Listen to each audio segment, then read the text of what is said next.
বিন কাসিমের শাসনে মুলতানের অধিবাসীরা যেমন নিরাপত্তা, শান্তি ও নিশ্চিন্ত জীবনযাপনের পরিবেশ প্রত্যক্ষ করেছে, এর আগে মুলতানবাসী কখনো তা প্রত্যক্ষ করেনি। বিন কাসিমের প্রশাসনের পূর্ণ নিরাপত্তা ও প্রজাহিতৈষী কর্মকাণ্ডে নিশ্চিন্ত হয়ে মুলতানের ব্যবসায়ী, কৃষক ও নানা পেশার লোকজন নিজ নিজ কাজকর্মে মনোনিবেশ করে। মুলতানের শাসন প্রক্রিয়া সম্পূর্ণ হলে বিন কাসিম আরও সামনে অভিযানের পরিকল্পনা চূড়ান্ত করার প্রতি মনোযোগ দিলেন। ইত্যবসরে তিনি রাজা কাকসা ও সিসকার কাছ থেকে আদায়কৃত জিজিয়া এবং অন্যান্য জায়গার আদায়কৃত জিজিয়া একত্রিত করে হাজ্জাজ বিন ইউসুফের কাছে পাঠিয়ে দিলেন। খলিফাকে দেয়া হাজ্জাজ বিন ইউসুফের প্রতিশ্রুতি বিন কাসিমকে চিন্তায় ফেলে দিচ্ছিল। হাজ্জাজ বিন ইউসুফ খলিফা ওয়ালিদ বিন আব্দুল মালিকের কাছ থেকে এই শর্তে সিন্ধু অভিযানের অনুমতি নিয়েছিলেন, সিন্ধু অভিযানে খেলাফতের কোষাগার থেকে যে পরিমাণ অর্থ খরচ হবে, অভিযান শেষে তিনি এর দ্বিগুণ অর্থ রাষ্ট্রীয় কোষাগারে জমা দেবেন। মুলতান অভিযানের পর কিছুদিন অবকাশ যাপনকালে বিন কাসিম হিসাব করছিলেন এ পর্যন্ত তিনি কেন্দ্রীয় কোষাগারে কি পরিমাণ অর্থ প্রেরণ করেছেন। তার হিসাব মতে বাগদাদে প্রেরিত অর্থের পরিমাণ তেমন ছিল না। তার ধারণা এ পর্যন্ত সিন্ধু অভিযানে বাগদাদের কোষাগার থেকে যে পরিমাণ অর্থ ব্যয় হয়েছে, এর চেয়ে অনেক কম তিনি প্রেরণ করেছেন। এর অন্যতম কারণ হল শাসক হিসেবে বিন কাসিম ছিলেন উদার চিত্তের অধিকারী। তিনি যথাসম্ভব কম জিজিয়া ধার্য করতেন, যাতে তা আদায়ে মানুষের কষ্ট না হয়। তাছাড়া তিনি যদি জানতে পারতেন যে কর তিনি ধার্য করেছেন তাও প্রজাদের দিতে কষ্ট হচ্ছে কিংবা কোনো কোনো জনগোষ্ঠী তা দিতে সক্ষম নয়, তখন তিনি গোটা জিজিয়া মাফ করে দিতেন। এবং তার ব্যাপারে আরেকটি কথাও বেশ প্রসিদ্ধ ছিল, তিনি পারতপক্ষে কারো ওপর জরিমানা ধার্য করতেন না। যেসব দুর্গ তিনি জয় করেছেন সেগুলোতে প্রচুর ধন সম্পদ থাকার কথা, কিন্তু বাস্তবে তিনি যেসব দুর্গ জয় করেছেন সেগুলোর শাসকদের খাজানা ভাণ্ডার তিনি শূন্যই পেয়েছেন। কারণ প্রায় প্রত্যেক দুর্গের শাসকরাই নিজেদের সব ধনরত্ন নিয়ে পরাজয় অবশ্যম্ভাবী মুহূর্তে পালিয়ে গেছে। আমরা আগেই জেনেছি, দাহিরের রাজধানী দখলের আগেই দাহিরের ছেলে ও তার ভাতিজা দাহিরের গচ্ছিত ধনরত্ন নিয়ে পালিয়ে যায়। ওদের পালিয়ে যাওয়ার অন্যতম কারণ ছিল তাদের ধনরত্ন যাতে মুসলমানরা কবজা করতে না পারে। সর্বশেষ বিজিত দুর্গ মুলতানেও তাই ঘটল। পরাজয় ঘনিয়ে আসতে দেখে বজরা ও তার রাজা কুরসিয়া পালানোর সময় ধনভাণ্ডার নিজেদের সাথে নিয়ে যায়। হাজ্জাজ বিন ইউসুফ লিখিতভাবে খলিফাকে অঙ্গীকার করেছিলেন। অঙ্গীকারের বিষয়টি বিন কাসিম জানতেন, তাই সিন্ধু এলাকার অধিকাংশ বিজয় হয়ে যাওয়ার পরও প্রতিশ্রুত অর্থ অপূর্ণ থাকার বিষয়টি তাকে খুবই পীড়া দিচ্ছিল। বিন কাসিম ছিলেন আল্লাহর পথে জিহাদকারী সেনাপতি। এই জিহাদে তার কোনো ব্যক্তিগত উচ্চাশা, উচ্চাভিলাষ ছিল না। আল্লাহর সন্তুষ্টি অর্জনে বিন কাসিম তার জীবন ও যৌবনকে উৎসর্গ করেছেন। তার ঐকান্তিক বাসনা ও নিষ্ঠার কারণে আল্লাহ তাআলা প্রতিটি রণাঙ্গনেই তাকে প্রত্যাশিত সাফল্যে সফলকাম করেছেন। এই মুলতান দুর্গ জয়ের আগে যদি বাইরের পানির প্রবাহের ব্যাপারটি বিন কাসিম জ্ঞাত না হতে পারতেন, তবে শেষ মুহূর্তে এসে মুলতান রণাঙ্গনে তার বাহিনীকে শোচনীয়ভাবে পরাজয়ের মুখোমুখি হতে হতো। এ পর্যায়ে এসেও খলিফাকে দেয়া প্রতিশ্রুত অর্থ সরবরাহ করতে না পারার জন্য তার মধ্যে এই আশঙ্কা দেখা দিল। কিন্তু জয়ের তাৎপর্য দূরে রেখে এটিকে অনর্থক ঝামেলা মনে করে যদি খলিফা তার অগ্রাভিযান বন্ধ করার নির্দেশ দিয়ে দেন, তাহলে তার বাহিনীর সীমাহীন কুরবানি তীরে এসেও তৈরি ডুবাবে। এই চিন্তা ভাবনায় আরও কিছুদিন চলে গেল। মুলতান শহরের পুনর্গঠন ও শাসন ব্যবস্থা ইতোমধ্যে ঠিকঠাক হয়ে গেল। একদিন বিকেলে অশ্বারোহণ করে বিন কাসিম শহরের অবস্থা পর্যবেক্ষণ করার জন্য বের হলেন। গোয়েন্দা প্রধান শাবান সাকাফি তার পাশাপাশি, তাদের পিছনে 4 জন অশ্বারোহী নিরাপত্তারক্ষী। বিন কাসিম মুলতান শহর জয় করার পরদিনই বলেছিলেন, এখানে এমন একটি মসজিদ তৈরি করতে হবে ভবিষ্যৎ প্রজন্ম যেটিকে শ্রদ্ধাভরে স্মরণ করবে। মসজিদের জন্য জায়গা নির্ধারণ করা হয়েছিল এবং নির্মাণ কাজের জন্য খনন কাজও শুরু করে দিয়েছিল নির্মাণকারীরা।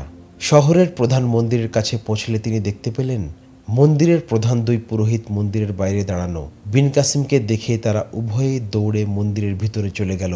বিন কাসিম যখন মন্দিরের সম্মুখ পথ অতিক্রম করে সামনে অগ্রসর হচ্ছিলেন, তখন মন্দিরের শীর্ষ পুরোহিত বেরিয়ে এলো। এই পুরোহিত ছিল সম্মোহনী চেহারার অধিকারী। মন্দিরটি একটি টিলাসম উঁচু জায়গায় অবস্থিত। মন্দিরের মূল বেদিতে উঠতে 10-15টি সিঁড়ি ভাঙতে হয়। প্রধান পুরোহিত মন্দির থেকে বেরিয়ে এভাবে বেদির সিঁড়ি ভেঙে নিচে নামছিল। তার নামা দেখে মনে হচ্ছিল সে বিন কাসিমকে কিছু একটা বলতে আগ্রহী। পুরোহিতের এই মনোভাব দেখে বিন কাসিম তার ঘোড়া থামালেন। পুরোহিত ধীরে ধীরে সিঁড়ি ভেঙে নিচে নেমে বিন কাসিমের ঘোড়ার সামনে এসে থামল এবং তার পাশে রেকাবিতে থাকা বিন কাসিমের পা ধরে তার মাথা বিন কাসিমের পায়ে ঠেকালো। পায়ে মাথা ঠেকাতে দেখে বিন কাসিম দ্রুত তার পা সরিয়ে নিলেন। অতঃপর পুরোহিত দুহাত উপরে তুলে বিড়বিড় করে কি যেন বলল। একজন দুভাষী সবসময় বিন কাসিমের কাছে থাকত। দুভাষী দ্রুত এগিয়ে এসে পুরোহিত ওপরের দিকে তাকিয়ে কি বলল তা জানালো। দুভাষী জানালো, পুরোহিত আপনার সাথে একান্তে জরুরি কথা বলতে চাই।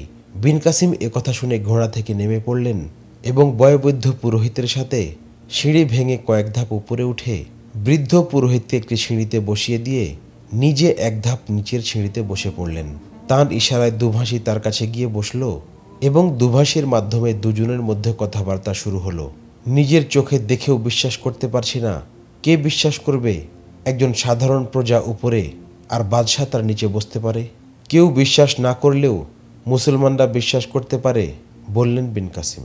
তিনি পুরোহিতের উদ্দেশ্যে বললেন, এসব হালকা স্তুতি বাক্য ছাড়া যে জরুরি কথা বলার জন্য আপনি আমাকে থামিয়েছেন সেই কথা বলাটাই কি ভালো হয় না? আমি আপনার বিস্ময় ও হতবাক হওয়ার জবাব দিচ্ছি। আমার নিচে বসাটা মোটেও বিস্ময়কর বিষয় নয়, কারণ আপনি আমার চেয়ে বয়সে অনেক বড়। আমি আপনার নাতিপুতিদের বয়সের মানুষ। বিন কাসিমের একথায় পুরোহিত হতচকিয়ে গেল, কিছুটা পিছিয়ে গেল সে। আমি আপনাকে একটি গোপন কথা বলতে বাধ্য হচ্ছি। আমি যে কথা আপনাকে বলতে চাচ্ছি তা আপনার জন্য বড় ধরনের একটা পুরস্কার। বার্ধক্যের কারণে আমি যদি অপ্রাসঙ্গিক কোনো কথা বলে ফেলি তাহলে আমাকে ক্ষমা করে দেবেন। যেদিন আপনি বিজয় বেশে দুর্গে প্রবেশ করছিলেন সেদিন প্রথম আপনাকে দেখি। আমি শুনেছিলাম আরব সেনাপতি খুবই অল্প বয়স্ক। তাতে আমি মনে করেছিলাম আপনার বয়স হয়তো 30-35-এর মাঝামাঝি হবে। কিন্তু আপনাকে প্রত্যক্ষ দেখে আমি অবাক হয়েছি। আমি ভেবেছি, আরে এ তো বাচ্চা। এই বাচ্চা হয়তো কোনো শাহজাদা হবে এবং রাজকুমারদের মতোই আনাড়িপনা করবে। আমি মন্দিরের অন্যান্য পুরোহিতদের বলেছি, শহরের নাগরিকদের বলে দিও প্রত্যেকেই যেন তার যুবতী ও কুমারী মেয়েদের লুকিয়ে রাখে, নয়তো জীবন্ত পুঁতে ফেলে। আমি শহরের লোকজনকে এই পয়গামও দিয়েছি, সবাই যেন তাদের সোনারূপা মূল্যবান ধন সম্পদ মাটির নিচে লুকিয়ে ফেলে। আমি এই আশঙ্কাও করেছিলাম এই মন্দির হয়তো ধ্বংস করে দেওয়া হবে, ধ্বংস না করলেও বন্ধ করে দেওয়া হবে এবং আমাদেরকে আপনি পাইকারি হারে হত্যা করার জন্যে সৈন্যদের নির্দেশ দেবেন, নয়তো আমাদেরকে গোলামে পরিণত করে অপমানকর কোনো শ্রমঘন কাজ করতে বাধ্য করবেন। এই বয়সে এসে এমন অপমানকর অপ্রত্যাশিত বিড়ম্বনার মুখোমুখি হওয়ার আশঙ্কায় ভীত ছিলাম আমি। এই ভয়ে শহরের অনুন্নত এলাকার একটি ভাঙা ঝুপড়ি ঘরে আমি আশ্রয় নেই, নিজেকে লুকিয়ে ফেলি। আমার দেখাশোনা করার জন্য আমার এক ভক্ত সাথে ছিল। সে ঝুপড়ি থেকে বেরিয়ে শহরের দৈনন্দিন খবর সংগ্রহ করে আমাকে শোনাতো। আমি বিশ্বাসই করতে পারছিলাম না আপনার সৈন্যদের শহরে প্রবেশের পর শহরের অবস্থা এমন শান্তিময় থাকবে। আমাকে যখন শোনানো হলো বিজয়ী বাহিনী শহরের কোনো একটি ঘরও লুটপাট করেনি এবং কোনো একজন তরুণী যুবতীও নিখোঁজ কিংবা ধর্ষণ শ্লীলতাহানির শিকার হয়নি। গতকাল আমি ঝুপড়ি ছেড়ে মন্দিরে চলে আসি। এসে দেখি মন্দির যেভাবে ছেড়ে গিয়েছিলাম ঠিক তেমনই রয়ে গেছে। এসে দেখি নিশ্চিন্ত ও নিরুদ্বিগ্ন মনে নারী পুরুষ পূজারীরা মন্দিরে পূজা অর্চনা করছে আর আলাপচারিতায় আপনার ভূয়সী প্রশংসা করছে। শহরের নাগরিকরা আপনার বিজয়কে আশীর্বাদ হিসাবে দেখছে। আমাকে তাদের কথাবার্তা শুনে বিশ্বাস করতে হলো আপনি আসলে মানুষরূপী একজন দেবতা। আপনি আমাকে আমার মন্দিরে ফিরিয়ে দিয়েছেন। মন্দিরই আমার জগৎ, মন্দিরই আমার সব কিছু। গত রাতে আমি শহরের একজন শীর্ষস্থানীয় ব্যক্তির সাথে সাক্ষাৎ করে বলেছি আপনার সাথে আমি সাক্ষাৎ করতে চাই। সে আমাকে আশ্বাস দেয় আপনার সাথে আমার সাক্ষাতের ব্যবস্থা করে দিবে। কিন্তু কিছুক্ষণ আগে মন্দিরের 2 পুরোহিত আমাকে খবর দেয় আপনি এদিকে আসছেন। খবর শুনে আমি আপনার সাক্ষাতের জন্য বেরিয়ে এসেছি। আপনি বলেছিলেন আমার সাথে আপনি জরুরি কোনো কথা বলতে চান, বললেন বিন কাসিম। হ্যাঁ, চারপাশ একবার দেখে নিয়ে বিন কাসিমের দিকে আরও ঝুঁকে ক্ষীণ আওয়াজে পুরোহিত বললেন, আপনি এই দুর্গের মানুষের প্রতি, আমার মন্দিরের প্রতি যে সম্মান ও অনুগ্রহ দেখিয়েছেন, এজন্য আমি আপনাকে এর প্রতিদান দিতে চাই। অনেকদিন আগের কথা, এই এলাকায় এক রাজা এসেছিল। সে ছিল কাশ্মীরের রাজা। তার নাম ছিল যশবন্ত। সে তার রাজভাণ্ডারের সকল সোনাদানা সঙ্গে করে নিয়ে এসেছিল। পণ্ডিত মহারাজ, নির্মোহ কণ্ঠে বললেন বিন কাসিম, এসব ধনরত্নের কাহিনী অনেক পুরনো। আপনি একজন বিজ্ঞ লোক, আপনিও আমাকে সেই পুরনো দিনের গল্প শোনাচ্ছেন। বলুন তো, যে কাহিনী আপনার জন্মের আগ থেকে মানুষ মুখে মুখে শুনে আসছে সেটি যে সত্যই হবে, এ কথা আপনি কিভাবে নিশ্চিত বিশ্বাস করেন? ধনভাণ্ডারের প্রতি নিরাসক্তি বিন কাসিমের স্বভাবজাত বৈশিষ্ট্য, তিনি ছিলেন যথার্থ অর্থেই রণাঙ্গনের লোক এবং দুনিয়া বিমুখ মর্দে মুমিন। কিন্তু এই সময়টাতে তার অর্থের খুব প্রয়োজন ছিল। অর্থাভাবে তিনি বেশ কিছুদিন যাবৎ দুশ্চিন্তাগ্রস্ত ছিলেন। কিন্তু তাই বলে গচ্ছিত ধনভাণ্ডারের কাহিনী শুনে এই বুড়ো পুরোহিতের কথায় আসক্ত হবার পাত্র নন তিনি। কারণ পুরোহিতের এ কথায় প্রতারণা থাকতে পারে, কারণ লোকটি আগাগোড়া সম্মোহনী শক্তির অধিকারী। তার রন্ধ্রে রন্ধ্রের পৌত্তলিকতার অনুসরণ, সে যে কোনো মূল্যে মুসলিম এ বিজয়ে প্রতিশোধের ব্যবস্থা নিতে পারে। তাই বিন কাসিম তাকে পরখ করার জন্য বললেন, পুরনো দিনের এই পৌরাণিক কাহিনী সে কিভাবে বিশ্বাস করল? এই গল্প তো যুগ যুগ ধরে মানুষের মুখে চলে আসছে। আমার কথা ঠিক নয়। আপনার এমন সংশয় প্রমাণ করে আপনি যথার্থই বুদ্ধিমান ও দূরদর্শী, বললেন পুরোহিত। কারণ মানুষ গচ্ছিত ধনভাণ্ডারের কথা শুনলেই তা অর্জনের জন্য মরিয়া হয়ে পড়ে। কিন্তু আপনি আমার কথা শুনে সংশয় প্রকাশ করেছেন।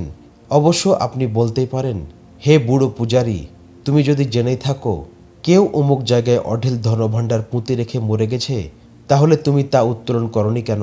এর জবাবে আমি বলবো, আমি একা মানুষ, এসব ধনরত্ন দিয়ে আমি কি করব? তাছাড়া দুনিয়ার ভোগবিলাসের আকাঙ্ক্ষা আমি মন থেকে ঝেড়ে ফেলেছি। আপনি বাদশাহ, বাদশাহী চালানোর জন্য ধনভাণ্ডারের প্রয়োজন আছে। আচ্ছা, কোথায় আপনার জানা ধনভাণ্ডার? বললেন বিন কাসিম। বলুন তো, কাশ্মীরের রাজা এই ধনরত্ন মাটির নিচে পুঁতে ফেলল কেন? এই তো কাছেই, আমি নিজে গিয়ে আপনাকে দেখিয়ে দেব। কাশ্মীরের রাজা ছিলেন খুবই ধর্মপরায়ণ। তিনি বেশিরভাগ সময় ধর্ম সাধনায় ব্যয় করতেন। এটা এমন সময়ের ঘটনা যখন মুলতান ও কাশ্মীর একই শাসনাধীন ছিল এবং রাজা যশবন্তই ছিলেন গোটা অঞ্চলের শাসক। অবশ্য কেন তিনি এই ধনরত্ন পুঁতে রেখেছেন এই ব্যাপারটা আমি নিশ্চিত করে বলতে পারছি না। তবে এটা ঠিক যে তিনি এখানে এসে এই মন্দিরে ধর্ম সাধনায় বসেছিলেন। আমার দাদা পরদাদাদের মধ্যে যিনি তখন এই মন্দিরের পুরোহিত ছিলেন, তিনি ছিলেন মহারিষি। তিনি রাজা যশবন্তের সাথেই থাকতেন। জীবনের শেষ প্রান্তে এসে রাজা বশবন্ত মন্দিরের একটি গোপন কক্ষে সোনাদানা ভর্তি 40টি মটকি রাখেন। কয়েক মন ওজনের সোনার ইট ও তৈরি অলংকার সেগুলোতে ভর্তি করেন। সোনাদানা ভর্তি মটকিগুলোকে মাটির নিচে পুঁতে সেখানে তিনি সোনার তৈরি একটি মূর্তি বানিয়ে রাখেন, যাতে এর নিচে সোনাদানা আছে মানুষ এমনটি ভাবতে না পারে। জায়গাটির চারপাশে তিনি গাছগাছালি রোপণ করেন। আমার কাছে যশবন্তের যে কাহিনী পৌঁছেছে তা হলো, তার বাবা ধন সম্পদ জড়ো করার প্রতি বেশি মনোযোগী হয়ে পড়েছিল। যশবন্তকেও সে এই শিক্ষা দিয়েছিল। যশবন্তের বাল্য কৈশোর যৌবন কেটেছে চরম বিলাসিতায় ও আরাম আয়েশে। সে ছিল বাবা মার কাছে খুবই প্রিয়। সেই সাথে যশবন্তও তার বাবা মাকে অনেক ভালোবাসত। হঠাৎ একদিন তার বাবা মারা গেল। এরপর অল্প দিনের মধ্যেই মারা গেল মা। বাবার মৃত্যুতে সে জ্যোতিষী ও গণকদের বলল, যে তার বাবাকে ফিরিয়ে আনতে পারবে পুরস্কার স্বরূপ তাকে বাবার ওজনের সমান সম্পদ দেবে। কিন্তু কেউই তার মৃত বাবাকে পুনরুজ্জীবিত করতে পারল না। এরপর তার মা যখন অসুস্থ হয়ে পড়ল, তখনও সে আগের মতোই সোনা দেওয়ার ঘোষণা দিল, কিন্তু তাতেও কোনো কাজ হলো না। মাকেও মৃত্যুর হাত থেকে বাঁচাতে পারল না কেউ। সৃষ্টিকর্তা যশবন্তকে আরও একটা শিক্ষা দিলেন। এক সুন্দরী নর্তকীকে প্রাণাধিক ভালোবাসত যশবন্ত। হঠাৎ একদিন এই নর্তকী অসুস্থ হয়ে পড়ল।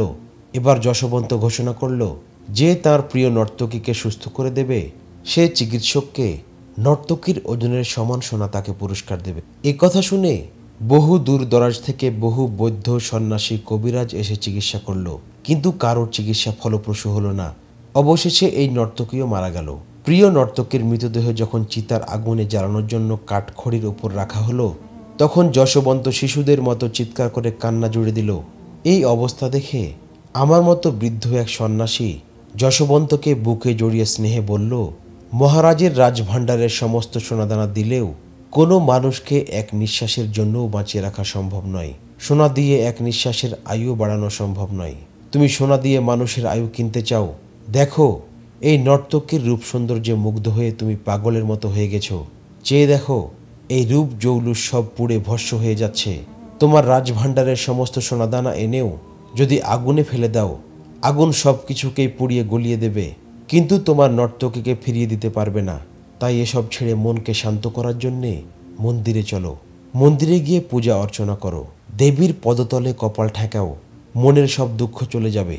দুঃখ ভারাক্রান্ত হৃদয়ে যশবন্ত মন্দিরে গিয়ে পূজা অর্চনা শুরু করলো। মন্দিরে থাকতে থাকতে তার মন থেকে পৃথিবীর রঙ্গরস ধন সম্পদের মায়া দূর হয়ে গেল। দিনমান সে পূজা অর্চনায় মগ্ন হয়ে পড়ল। এক পর্যায়ে এখানে এসে সমস্ত সোনারূপা দাফন করে এর ওপর এই মন্দির তৈরি করল। আমি মানি আপনি যে সৃষ্টিকর্তার ইবাদত করেন তিনি সর্বক্ষেত্রে আপনাকে সাহায্য করেন। আপনি যেখানেই যান সেখানকার লোকজন আপনাকে পেয়ে খুশি হয়ে আপনাকে ভালোবাসতে শুরু করে। কিন্তু তবুও আমি আপনাকে অনুরোধ করব, এই মন্দিরের সোনাদানা আপনি উঠে নিন। আমি শুনেছি মাটির নিচে পুঁতে রাখা সম্পদের সাথে দুর্ভাগ্য এবং নানা ধরনের অমঙ্গল জড়িয়ে থাকে। গচ্ছিত সম্পদ সম্পর্কে এ পর্যন্ত আমি যেসব গল্প কাহিনী শুনেছি তার সবগুলোই এমন। যারা গচ্ছিত ধন সম্পদ উদ্ধার করতে সামর্থ্য হয়েছে তাদের সবারই দুঃখজনক পরিণতি বরণ করতে হয়েছে, বললেন বিন কাসিম। আমার বিশ্বাস আপনি প্রাপ্ত এই সম্পদ আপনার ব্যক্তিগত আরামায়েশে খরচ করবেন না। আমি আপনাকে এই অনুরোধ করব, এই সম্পদ আপনি ব্যক্তিগতভাবে খরচ করবেন না, বলল পুরোহিত। আসলে উল্লেখিত গুপ্তধনের কথা কোনো কল্পকাহিনী নয়, বাস্তবেই এমন গুপ্তধনের কথা আলোচিত হয়েছে। নির্ভরযোগ্য ইতিহাস গ্রন্থ ফাতহুল বুলদান, তারিখে মাসুমি এবং চাচনামাই। বিন কাসিম পুরোহিতের কাছ থেকে একটু দূরে সরে গিয়ে গোয়েন্দা প্রধান শাবান সাকাফিকে আদ্যপ্রান্ত জানালেন, এটা একটা প্রতারণা হতে পারে ইবনে কাসিম, বললেন গোয়েন্দা প্রধান। এটা আপনাকে হত্যার একটা মায়াবী চক্রান্ত হতে পারে। সোনা থাকতেই পারে, কিন্তু কিছুতেই আপনি একাকী যাবেন না, অন্তত আরও 5-6 জন সঙ্গে নিয়ে যাবেন, বললেন গোয়েন্দা প্রধান। না, তুমি ছাড়া আমার সাথে আর কেউ যাবে না, বললেন বিন কাসিম। তুমি কি এমন কাহিনীর কথা শোনোনি? কয়েকজন মিলে কোনো গুপ্তধন উদ্ধার করতে গিয়ে নিজেরাই গুপ্তধনের মালিকানা কবজা করতে গিয়ে খুনোখুনিতে মেতে উঠেছে। ধন সম্পদ মানুষের ইমানকে নষ্ট করে দেয়। আমি চাচার কৃত ওয়াদা পূরণ করতে চাই শাবান। পুরোহিতের এই গুপ্তধনের সন্ধানকে আমি আল্লাহর অনুগ্রহ মনে করছি। শাবান সাকাফির সাথে কিছুক্ষণ কথা বলে বিন কাসিম বৃদ্ধ পুরোহিতকে জানালেন 3-4 দিন পর তিনি পুরোহিতের সাথে ওই মন্দিরে যাবেন। পুরোহিতের সাথে কথা শেষ করে যেখানে মুলতানের প্রধান মসজিদ তৈরি করার জন্যে সৈন্যরা খনন কাজ করছিল সেখানে গেলেন বিন কাসিম। প্রত্যক্ষদর্শী তৎকালীন ঐতিহাসিকগণ লিখেছেন, খনন কাজ দেখতে গিয়ে বিন কাসিম কোদাল হাতে নিয়ে নিজেই খনন কাজে শরিক হলেন। কোদাল মারতে মারতে শরীর ঘেমে যখন তার চোখে ঘাম ঝরে পড়ছিল এবং কোদাল চালাতে গিয়ে বারবার তাকে চোখ মুছতে হচ্ছিল, তখন তিনি হাত থেকে কোদাল ছাড়লেন। খননের স্থান থেকে 4-5 জন সৈন্য ও গোয়েন্দা প্রধান শাবান সাকাফিকে সাথে নিয়ে মন্দিরে চলে এলেন। মন্দিরে এসে তিনি বৃদ্ধ পুরোহিতকে ডেকে বললেন তিনি যেন এখনই তাদের সাথে মন্দিরে যান। শাবান সাকাফি এই পরিকল্পনা করেছিলেন যে 3-4 দিন পরের কথা বলে পুরোহিতকে এক ধরনের অন্ধকারে রাখা হোক। এর কিছুক্ষণ পর আকস্মিকভাবে তখনই পুরোহিতকে মন্দিরে যাওয়ার কথা বললে পুরোহিতের মনে কোনো চক্রান্তের বিষ বাষ্প থেকে থাকলেও তা আর বাস্তবায়নের অবকাশ থাকবে না। গুপ্তধনের মন্দিরের অবস্থান খুব বেশি দূরে ছিল না। সে সময়কার মুলতানের ভূপ্রকৃতি ছিল সম্পূর্ণ ভিন্ন। উঁচু টিলা, খানা খন্দক আর ঝোপঝাড়ে ভর্তি ছিল গোটা মুলতান। একটি নির্জন স্থানে ছিল মন্দির। বিন কাসিম যখন মুলতান জয় করেন তখন এ মন্দির ছিল পরিত্যক্ত। পূজাপাঠ তো দূরের কথা, কোনো জনমানুষ সেই মন্দিরের ধারে কাছেও যেত না। লোকজন সেটিকে ভূত পেতনির আবাসস্থল বলে মনে করত। মানুষ বিশ্বাস করত পাপীদের আত্মাগুলোকে সেই মন্দিরে নিয়ে শাস্তি দেওয়া হয়। মন্দিরের আশেপাশে কোনো হিংস্র জন্তু জানোয়ার দেখলে লোকেরা বলতো এগুলোই পাপীদের প্রেতাত্মা। এই বৃদ্ধ পুরোহিতের বাপদাদারা অনেকটা ইচ্ছা করেই এই মন্দির সম্পর্কে জনমনে ভীতিকর পরিস্থিতির জন্ম দিয়েছিল, যাতে ওখানকার গুপ্তধনের খবর কেউ জেনে না যায়। বিন কাসিম সেখানে পৌঁছে ঘোড়া থেকে নেমে পড়লেন। পুরোহিত কেন জানি অজ্ঞাত এক কারণে বিন কাসিমকে বলল, আপনি একাকী আমার সাথে চলুন। মন্দিরের হাউসটি ছিল শুকনো, সেটিতে নামার জন্য সিঁড়ি ছিল। পুরোহিত আগে সিঁড়ি ভেঙে নামছিল, তার পিছনে বিন কাসিম সিঁড়ি ভাঙছিলেন। তারা যতই সামনে অগ্রসর হচ্ছিলেন অন্ধকার গাঢ় হচ্ছিল। হঠাৎ পুরোহিত বাম দিকে অদৃশ্য হয়ে গেল। তার শুধু আওয়াজ শোনা গেল এদিকে। বিন কাসিম বাম দিকে মোড় নিলেন। এই সিঁড়িটি ছিল নিচের দিকে। এখানে এমন এক প্রকট দুর্গন্ধ ছিল যে তীব্র গন্ধে দম বন্ধ হয়ে আসার জোগাড়। ঠিক সেই সময় ফড়ফড় শব্দ শুরু হলো, সেই সাথে চামচিকার উড়াউড়ির আওয়াজ। বিন কাসিমের মতো সাহসী লোকও এই আওয়াজে কিছুটা ভয় পেয়ে গেলেন। বসে যান, বলল পুরোহিত। এটা একটা বড় চামচিকা। বিন কাসিম বসতেই চামচিকার দল তার মাথার ওপর দিয়ে বের হতে শুরু করলো। নীরব নিথর এই জায়গা নিরাপদ ভেবে চামচিকারা দল বেঁধে এটিকে আবাসস্থল বানিয়ে ফেলে। হঠাৎ 2 জন মানুষের আগমনে ভয় পেয়ে চামচিকাগুলো ভয়ে স্থান ছেড়ে পালানোর জন্য বিক্ষিপ্ত উড়াউড়ি শুরু করে দেয়। বিন কাসিম সিঁড়িতে বসে পড়ায় ওরা পথ পেয়ে পালাতে শুরু করে। এরপর পুরোহিত সিঁড়ি ভেঙে আবারও নিচের দিকে যেতে লাগলো। বিন কাসিম তার অনুসরণ করলেন। এক পর্যায়ে অন্ধকার এমন হলো যে আর কিছুই দেখা যাচ্ছিল না। পুরোহিত বিন কাসিমের হাত ধরে তাকে প্রথমে ডানে এবং পরে বামে নিয়ে গেল। হঠাৎ অন্ধকার গর্তপথে কিছুটা আলোর আভা দেখা দিল। বিন কাসিম কোনো মানুষের আবির্ভাব মনে করে তরবারি কোষমুক্ত করে ফেললেন। এক পর্যায়ে একটি কক্ষ পরিষ্কার দেখতে পেলেন বিন কাসিম। সেটি মৃদু আলোকিত। কক্ষটির একটি জানালা, তবে সেটি জালের মতো লোহার তারে আটকানো। কক্ষে একটি লোক দাঁড়ানো। অন্ধকারে তার চেহারা দেখা যাচ্ছে না, কিন্তু দেখেই বোঝা যায় সে আঘাত হানার জন্য প্রস্তুত। বিন কাসিম চক্রান্তের চূড়ান্ত মনে করে বিদ্যুৎ গতিতে তরবারি কোষমুক্ত করে লোকটিকে আঘাতের জন্য এগিয়ে গেলেন, কিন্তু আঘাতের আগেই পুরোহিত তার বাহু ধরে ফেলল। থামুন আরব সেনাপতি, এটি কোনো জ্যান্ত লোক নয়, এটি একটি সোনার মূর্তি। যশবন্ত এটিকে এখানে প্রহরী সাজিয়ে রেখে দিয়েছে। এর নিচেই আছে সব লুকানো ধনরত্ন। এখন আপনি আপনার লোকদের ডেকে এই ধনরাজি নিয়ে যেতে পারেন, কিন্তু এমন লোকদেরই এখানে আনুন ধন সম্পদ দেখে যাদের ঈমান নষ্ট না হয়ে যায়। ঐতিহাসিক বালাজুরি লিখেছেন, সোনার এই মূর্তির চোখ ছিল ইয়াকুত পাথরের তৈরি। এ পাথর আলো ছড়াতো। সেই সময়কার মুসলমানদের ঈমান এতটুকু মজবুত ছিল, সোনার ঝলক তাদের ঈমানে কোনো ফাটল ধরাতে পারত না। বিন কাসিম মন্দিরের বাইরে গোয়েন্দা প্রধান শাবান সাকাফি ও আরও 4 জন নিরাপত্তা রক্ষীকে দাঁড় করিয়ে এসেছিলেন। নিরাপত্তার স্বার্থে কিছুটা দূরত্ব বজায় রেখে তারাও পা টিপে টিপে বিন কাসিম ও পুরোহিতের পিছু পিছু অগ্রসর হচ্ছিল। বিন কাসিম বিলক্ষণ জানতেন মন্দিরের এই অন্ধকার প্রকোষ্ঠে তিনি একা নন, তার আরও 5 সহযোদ্ধা আছে। তিনি একটু সময় নিয়ে হাতে তালি দিলেন। অল্পক্ষণের মধ্যেই 5 জন তার কাছে চলে এলো। শাবান সাকাফিকে বিন কাসিম বললেন, এই মূর্তি সরিয়ে নিচ থেকে সোনাদানা উদ্ধার করতে হবে। গোয়েন্দা প্রধান জানতেন এ কাজে কারা যোগ্য এবং বিশ্বস্ত। তিনি তাদের ডেকে আনলেন। মন্দিরের ভিতরে মশাল জ্বালিয়ে দেওয়া হলো। সেদিন সন্ধ্যার আগেই সকল গুপ্তধন মন্দিরের বাইরে মুক্ত জায়গায় উঠিয়ে আনা হলো। ফাতহুল বুলদানে বর্ণিত হয়েছে, সেই মন্দিরের গোপন কুঠরি থেকে যে সোনা উদ্ধার করা হয়েছিল এর মোট ওজন ছিল 1003 মণ। পরদিনই বিন কাসিম হাজ্জাজের চিঠি পেলেন। এই চিঠিতে তিনি মুলতান জয়ের মোবারকবাদ দিয়ে লিখেছেন, খলিফাকে দেয়া প্রতিশ্রুতি আমি রক্ষা করেছি। আমি হিসাব করে দেখেছি তোমার বাহিনীর জন্য আমি এ পর্যন্ত 60,000 দিরহাম খরচ করেছি, কিন্তু তুমি এ পর্যন্ত নগদ ও পণ্য মিলিয়ে যা পাঠিয়েছ তা 1,20,000 দিরহাম মূল্যমানের হবে। সেই চিঠিতে হাজ্জাজ বিন ইউসুফ এ কথাও লিখলেন, প্রতিটি শহরে এমন শানদার মসজিদ তৈরির ব্যবস্থা করো যে মসজিদ ভবিষ্যতের লোকদের কাছে সেখানে ইসলামের দাওয়াত বহনকারী এবং ইসলাম প্রচারে আত্মত্যাগকারীদের স্মৃতি বহন করবে। এখন থেকে জুমার খুতবায় খলিফার নাম নিতে পারো এবং খলিফার নামে মুদ্রাও প্রচলন করতে পারো। বিন কাসিম হাজ্জাজের কাছে যে 1,20,000 দিরহাম পাঠিয়েছিলেন তাতে পুরোহিত নির্দেশিত মন্দিরের গুপ্তধনের সোনারূপা মণিমুক্তা ছিল না। ফলে হাজ্জাজ বিন ইউসুফের চিঠি পাওয়ার পর বিন কাসিম মন্দিরের লুকানো সোনারূপার 1/5 আলাদা করে নৌকা করে ডাভেল বন্দর এবং সেখান থেকে জাহাজে করে ইরাক পাঠিয়ে দিলেন। বিন কাসিমের সিন্ধু অভিযানে মোট কত ব্যয় হয়েছিল এ নিয়ে ঐতিহাসিকদের মতভেদ দেখা যায়। কেউ বলেন শুরু থেকে শেষ পর্যন্ত বিন কাসিমের সিন্ধু অভিযানে মোট 6 কোটি দিরহাম ব্যয় হয়েছিল, কিন্তু যুদ্ধলব্ধ সম্পদ থেকে বাগদাদ খেলাফতকে যা দেয়া হয়েছিল তার পরিমাণ 12 কোটি দিরহামের চেয়েও বেশি ছিল। উল্লেখিত অঙ্কের দাবিদার ঐতিহাসিকগণ হাজ্জাজ বিন ইউসুফের একটি চিঠিকে এর প্রমাণ হিসেবে উপস্থাপন করেছেন। তাতে হাজ্জাজ লিখেছেন, আমরা হিন্দুদের মুসলিম হত্যার প্রতিশোধ নিয়েছি এবং এই অভিযানে আমাদের যা খরচ হয়েছে তাও উসুল করে নিয়েছি।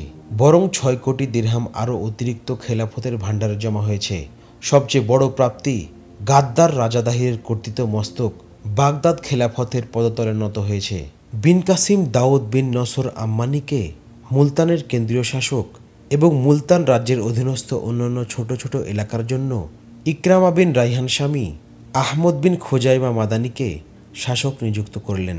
মুলতান রাজ্য ছিল বিশাল এলাকা জুড়ে, এজন্য গোটা এলাকাকে নিয়ন্ত্রণে রাখার জন্য খুব চিন্তা ভাবনা করে প্রশাসনিক কাঠামো বিন্যাস করলেন বিন কাসিম। বিন কাসিম মুলতান জয়ের পর 50,000 অশ্বারোহী সৈন্য নিজের সাথে রাখলেন, আর অশ্বারোহী ও পদাতিক মিশ্রণে অন্যান্য এলাকার নিরাপত্তা রক্ষায় প্রয়োজনমতো সৈন্য মোতায়েন করলেন বিন কাসিম। বিন কাসিমের মুলতান জয়ের ফলে বর্তমানের গোটা পাঞ্জাব ও কাশ্মীরের কিছু অংশ ইসলামী শাসনের অধীনে চলে আসে। মুলতান বিজয়ের পর গোটা এলাকার ছোট ছোট শাসকরা বিন কাসিমের বশ্যতা স্বীকার করে নিয়ে তার আনুগত্যের চুক্তি করে। এরপর বিন কাসিম মূল ভারতের দিকে মনোনিবেশ করেন। মুলতানের পর বিন কাসিম সামনে মূল ভারতের মধ্যে প্রথম টার্গেট ছিল কন্নৌজ। সে সময় কন্নৌজ ছিল ভারতীয় রাজ্যগুলোর মধ্যে অন্যতম বৃহৎ ও শক্তিশালী রাজ্য। একদিন বিন কাসিম তার সেনা কর্মকর্তাদের ডেকে তার আগামী গন্তব্যের কথা ব্যক্ত করলেন। অভিযানের কলাকৌশল নিয়ে কমান্ডার ও কর্মকর্তাদের সাথে পরামর্শ করলেন। সর্বসম্মত প্রস্তাব উঠল, কন্নৌজের রাজাকে সর্বাগ্রে ইসলামের দাওয়াত দেওয়া হবে। এ প্রস্তাব গৃহীত হওয়ার পর বিন কাসিম সেনাপতি ও কমান্ডারদের উপর দৃষ্টি ফেরালেন। হঠাৎ এক সেনাপতির উপর তার দৃষ্টি আটকে গেল। আবু হাকিম সাইবানি, আল্লাহর কসম, কন্নৌজ রাজার কাছে ইসলামের দাওয়াত ও আমাদের পয়গাম নিয়ে যাওয়ার জন্য তোমাকেই আমার কাছে যথার্থ ব্যক্তি বলে মনে হচ্ছে। ভালো হবে কি মন্দ হবে জানি না বিন কাসিম, তবে আমাকে দায়িত্ব দিলে দায়িত্ব পালন করেই আপনার ধারণার যথার্থতা প্রমাণ করব, বলল সাইবানি। ঠিক আছে, এই অভিযানের দায়িত্ব তোমাকেই দেওয়া হলো। 10,000 অশ্বারোহী সৈন্য যাবে তোমার সাথে। এছাড়া থাকবে স্থানীয় পথ প্রদর্শক ও সহযোগী দল। রাস্তার অবস্থা ও প্রয়োজনীয় কী জিনিসের দরকার হবে এ ব্যাপারে তুমি খোঁজ খবর নিয়ে আমাকে জানাও। যা যা লাগবে আমি সংগ্রহ করে নেব সম্মানিত সেনাপতি, বলল আবু হাকিম সাইবানি। কন্নৌজের রাজাকে আমার কি বলতে হবে? তাকে ইসলাম গ্রহণের জন্য দাওয়াত দেবে। ইসলাম গ্রহণের দাওয়াত কাকে কোন ভাষায় দিতে হয় এ বিষয় তুমি ভালোই জানো। সে যদি ইসলাম গ্রহণে অসম্মতি জানায় তাহলে আমাদের আনুগত্য করে বশ্যতা স্বীকার করে নেওয়ার প্রস্তাব করবে এবং বলবে এমতাবস্থায় তাকে জিজিয়া দিতে হবে। তাকে জানাবে ডাভেল থেকে শুরু করে কাশ্মীর পর্যন্ত যেসব রাজা ইসলাম কবুল করেছে এবং কারা কারা ইসলাম গ্রহণ না করে বশ্যতা স্বীকার করে জিজিয়া আদায় করছে। পক্ষান্তরে কোন কোন রাজা ও শাসকরা যুদ্ধ করে নিহত ও রাজ্য হারিয়ে দেশান্তরিত হয়েছে তাও অবহিত করবে। সে যদি আমাদের প্রস্তাব না মেনে বরং আমাদের সাথে মোকাবেলার জন্য যুদ্ধের আহ্বান করে তাহলে আমাকে কি করতে হবে? আমি কি 10,000 সৈন্য নিয়ে তার মোকাবেলা করব? বললেন সেনাপতি আবু হাকিম সাইবানি। না আবু হাকিম, প্রথমেই তুমি মোকাবেলায় যাবে না। এই বাহিনী নিয়ে তুমি উদয়পুর পর্যন্ত যাবে। সেখান থেকে একজন দূত সঙ্গে নিয়ে কন্নৌজ রাজার কাছে যাবে। সৈন্যরা উদয়পুরে অবস্থান করবে। আবু হাকিম সাইবানি 10,000 অশ্বারোহী নিয়ে উদয়পুর পৌঁছে সেখানে সৈন্যদের শিবির স্থাপন করলেন এবং একজন দূত ও কিছু সংখ্যক নিরাপত্তারক্ষীর সঙ্গে নিয়ে কন্নৌজ রাজার উদ্দেশ্যে রওনা হলেন। কন্নৌজের রাজা ছিলেন রায় হরিচন্দ্র। রায় হরিচন্দ্রের কাছে খবর পৌঁছালো এক আরব সেনাপতি মহারাজার সাথে সাক্ষাৎ করতে এসেছে। তার সাথে এসেছে উদয়পুরের এক কর্মকর্তা। রায় হরিচন্দ্র খবর পাওয়ার সাথে সাথে তাদেরকে তার রাজদরবারে ডেকে পাঠালেন। আবু হাকিম সাইবানির রাজদরবারে প্রবেশ করে দেখলেন কন্নৌজের রাজা অত্যন্ত উঁচু একটি সিংহাসনে উপবিষ্ট। তার পিছনে অর্ধনগ্ন সুন্দরী তরুণী ময়ূরের পালকের তৈরি পাখা দিয়ে বাতাস করছে। দুজন চৌকিদার রাজার ডান ও বাম পাশে সশস্ত্র অবস্থায় দাঁড়ানো। আবু হাকিমের সাথে রাজদরবারে উদয়পুরের একজন কর্মকর্তা ও একজন দুভাষী ছিলেন। হে আরব, আমি জানি তোমরা কেন এসেছ, তবুও আমি তোমার মুখে শুনতে চাই। আবু হাকিমের উদ্দেশ্যে গুরু গম্ভীর কণ্ঠে বললেন রাজা। রাজা বললেন, বলো তোমরা কি বার্তা নিয়ে এসেছ? আবু হাকিম সাইবানি রাজার দিকে তার লিখিত পয়গাম বাড়িয়ে দিলেন। মনে হয় বিভ্রান্তির শিকার হয়ে তোমরা এখানে এসেছ। বিগত 1,500 বছর ধরে এ রাজ্য শাসন করছে আমার খানদান। আজ পর্যন্ত এই জমিনে কোনো বহিঃশত্রু পা রাখার দুঃসাহস করেনি। আর তোমরা আমাকে আমার বাপদাদার সনাতন ধর্ম ত্যাগ করে তোমাদের ধর্ম গ্রহণ করার কথা বলার মতো ধৃষ্টতা দেখাচ্ছ। আরও বলছো আমরা তোমাদের ধর্ম গ্রহণ না করলে তোমাদেরকে জরিমানা দিতে হবে। সম্মানিত রাজা, সিন্ধু রাজা দাহিরও আপনার মতোই কথা বলেছিল, বললেন আবু হাকিম। দাহিরও রাজসিংহাসনে বসে এমন ভাষায় কথা বলতো, কিন্তু আজ দেখুন কোথায় আজ দাহির, কোথায় আজ তার রাজত্ব।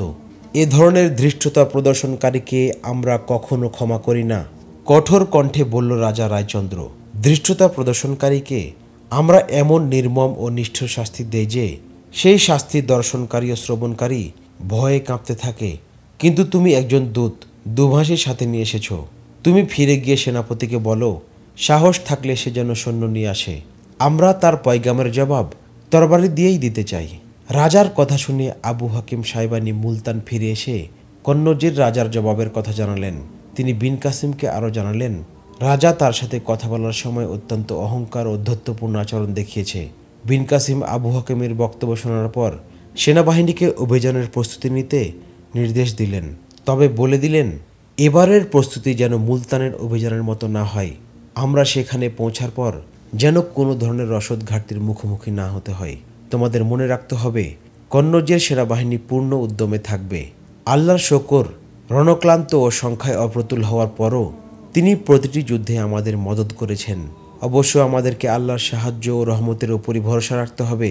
কিন্তু তোমরা বিলক্ষণ জানো, আল্লাহ সেই মুসলমানদেরই সাহায্য করেন সামর্থ্যের সবটুকু প্রস্তুতি যখন মুসলমানরা সম্পন্ন করে। হিন্দুস্তানের শাসক ও সৈন্যরা তাদের সংখ্যাধিক্য ও হস্তি বাহিনী নিয়ে খুব গর্ব করে। রায় হরিচন্দ্রের কাছে হয়তো সে খবর পৌঁছেছে। দাহির আমাদেরকে তার বিশাল হস্তি বাহিনীর ভয় দেখিয়েছিল, কিন্তু দাহিরের হস্তি বাহিনীর ওপর যখন মুজাহিদদের আতঙ্ক ছড়িয়ে পড়ল, তখন নিজ সৈন্যদেরকেই জঙ্গি হাতির পদতলে পিষ্ট হতে হলো। দেখবে, কন্নৌজ রাজ্যের অহংকার তার হাতিরাই ধুলাই মিশিয়ে দেবে। শুরু হয়ে গেল কন্নৌজের অভিযানের প্রস্তুতি। রণক্লান্ত মুসলিম যোদ্ধাদেরকে বিশ্রামের জন্য আরও কয়েকদিন অবকাশ যাপনে রাখা জরুরি ছিল। সেই সাথে মুলতান যুদ্ধে আহতদের সুস্থ হয়ে ওঠার জন্যও দরকার ছিল আরও কিছুদিন। ফলে সপ্তাহখানিক অভিযান বিলম্বিত করার সিদ্ধান্ত নিলেন বিন কাসিম। 2-3 বার বাগদাদ থেকে হাজ্জাজ বিন ইউসুফের দূত এলো। বিন কাসিম আগেই নিরাপত্তা রক্ষীদের জানিয়ে দিয়েছিলেন, বাগদাদ থেকে যখনই কোনো পয়গামবাহী আসবে তাকে না আটকিয়ে সাথে সাথে আমার কাছে নিয়ে আসবে। এক পর্যায়ে এটা সাধারণ নিয়মে পরিণত হয়েছিল। হাজ্জাজের যে কোনো দূত এসে সরাসরি বিন কাসিমের কাছে চলে যেত। সেদিনও হাজ্জাজের পয়গামবাহী সরাসরি এসে বিন কাসিমের তাঁবুর সামনে ঘোড়া থেকে নেমে অনুমতি নিয়ে সালাম দিয়ে বিন কাসিমের তাঁবুতে প্রবেশ করল। বিন কাসিম আনন্দচিত্তে বসা থেকে উঠে পয়গাম দেখার জন্য হাত বাড়িয়ে দিলেন। বিন কাসিম মনে করেছিলেন, তিনি যেসব সোনাদানা হাজ্জাজের কাছে পাঠিয়েছিলেন সেগুলো নিশ্চয়ই পৌঁছে গেছে এবং তা হাতে পেয়ে হাজ্জাজ তাকে শুভেচ্ছা বার্তা দিয়েছেন। কিন্তু বিন কাসিম উচ্ছ্বাসে এগিয়ে এলেও পয়গামবাহী ঠায় দাঁড়িয়ে রইল, কারণ তার কাছে লিখিত কোনো পয়গাম ছিল না। আগন্তুকের চেহারায় গাঢ় ক্লান্তির ছাপ তো ছিলই, তার চেয়ে বেশি ছিল বিষণ্ণতা। আল্লাহর কসম, এমন কোনো ব্যাপার কি ঘটেছে যা তুমি আমাকে বলতে দ্বিধা করছো? জি হ্যাঁ, সিন্ধুর শাসক বলতেই আগন্তুকের কণ্ঠ বাকরুদ্ধ হয়ে এলো এবং তার দুচোখ বেয়ে অশ্রু নেমে এলো। বলো, কি খবর এনেছো? আমাকে বিজয়ের আনন্দের দুঃখ দাও, দেরি করো না, কঠোর কণ্ঠে বললেন বিন কাসিম। আমিরে বসরা হাজ্জাজ বিন ইউসুফ ইন্তেকাল করেছেন বলেই সংবাদবাহক হাউমাউ করে কেঁদে ফেলল। ইন্নালিল্লাহ বলে দুহাতে মুখ ঢেকে বিন কাসিম ও হাজ্জাজের ইন্তেকালের খবর শুনে শিশুর মতো কাঁদতে লাগলেন। একটু পরে নিজেকে সামলে নিয়ে দ্বাররক্ষীদের ডেকে বললেন, সবাইকে ডাকো। দ্বাররক্ষী জানতো সবাই বলতে কাকে কাকে ডাকতে হবে। অল্প সময়ের মধ্যেই সকল সেনাপতি, প্রশাসনিক কর্মকর্তা ও বিন কাসিমের উপদেষ্টাবৃন্দ তাঁর তাঁবুতে প্রবেশ করল। আমার মাথার উপরে সবচেয়ে জরুরি ছায়াদানকারী ব্যক্তিটি আজ আর নেই। হাজ্জাজ বিন ইউসুফ ইন্তেকাল করেছেন, ধরা গলায় বললেন বিন কাসিম। সৌম্য ক্লান্তিময় বিন কাসিমের চেহারা মেঘে ঢাকা চাঁদের মতো কালো হয়ে গেল। হাজ্জাজের ইন্তেকাল শুধু সিন্ধু অভিযানই থামিয়ে দিল না, প্রকারান্তরে হাজ্জাজের ইন্তেকালের মধ্যেই শুরু হয়ে গেল বিন কাসিমের ভারত অভিযানের জবনিকা। বিষণ্ণ কণ্ঠে বিন কাসিম সেনাধ্যক্ষের উদ্দেশ্যে বললেন, এখন আর আমরা কন্নৌজ অভিযান শুরু করব না। আশা করি খলিফা ওয়ালিদ বিন আব্দুল মালিক আমাদের সাথে প্রতিবন্ধকতা সৃষ্টি করবেন না। আমরা তার পাওনা মিটিয়ে দিয়েছি, বরং তিনি যা খরচ করেছিলেন তার চেয়ে দ্বিগুণ রাজকোষে জমা করেছি। তাছাড়া বিশাল এক রাজত্ব মুসলিম সালতানাতে অন্তর্ভুক্ত করেছি। আশা করি তিনি আমাদের সংকল্পের সামনে কোনো প্রাচীর সৃষ্টি করবেন না।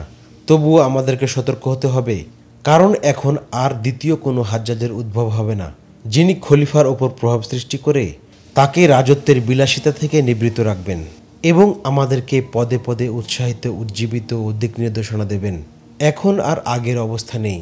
হতে পারে আমরা শত্রুদের মোকাবেলায় লিপ্ত, আর এমন সময় বাগদাদ থেকে নির্দেশ এসে গেল, থেমে যাও, সিন্ধুর জন্য নতুন আমির নিযুক্ত হয়েছে। আমাদের পক্ষে নির্বিকার বসে থাকাও ঠিক হবে না, বলল এক সেনাপতি। এমনটি দেখলে শত্রুরা আমাদের উপর চড়াও হতে পারে। ওরা ভাবতে পারে আমরা দুর্বল হয়ে গেছি, অথবা ক্লান্ত হয়ে গেছি, কিংবা কোনো কারণে আমাদের পক্ষে আর অভিযান করা সম্ভব নয়। এই অবস্থায় আমরা যদি শোকাবহ পরিবেশ সৃষ্টি করি, তাহলে সৈন্যরা লড়াইয়ের অনুপযুক্ত হয়ে পড়বে। আমাদেরকে কোনো না কোনো দিক দিয়ে অভিযান পরিচালনা করতেই হবে, বলল আরেক সেনাধ্যক্ষ। বিন কাসিম দেখলেন সেনাধ্যক্ষদের পরামর্শ অত্যন্ত গুরুত্বপূর্ণ, তাই কন্নৌজ অভিযান মুলতবি রেখে অন্যান্য কার্যক্রম তিনি অব্যাহত রাখলেন। যেসব হিন্দু শাসক বিনা যুদ্ধে বিন কাসিমের বশ্যতা স্বীকার করে নিয়েছিল, আজ আর সেসব শহর নগরের অস্তিত্ব নেই। প্রকৃতি সেগুলো বদলে ফেলেছে।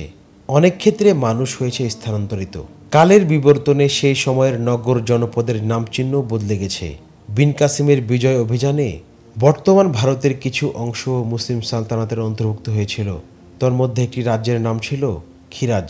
খিরাজ শহরের নাম শুধু বিন কাসিমের ভারত অভিযানের ইতিহাসেই পাওয়া যায়। বর্তমানে এই জায়গাটি কোথায়, কী নামে পরিচিত, তা উদ্ধার করা কারো পক্ষে সম্ভব হয়নি।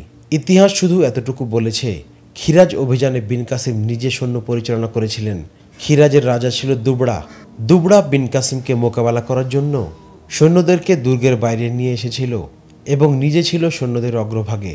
রাজা দুবড়া এতটাই দুঃসাহসী ভূমিকায় অবতীর্ণ হয়েছিলেন যে সে তার সৈনিকদের সারি থেকে এগিয়ে মুসলিম সৈন্যদের সারিতে হামলা করছিল। তার তরবারির সামনে কোনো মুসলিম যোদ্ধাই দাঁড়াতে পারছিল না। যেই তার মুখোমুখি হচ্ছিল, তার তরবারি তাকে ধরাশায়ী করছিল। এক পর্যায়ে সে বিন কাসিমের উদ্দেশ্যে চ্যালেঞ্জ ছুড়ে দেয়।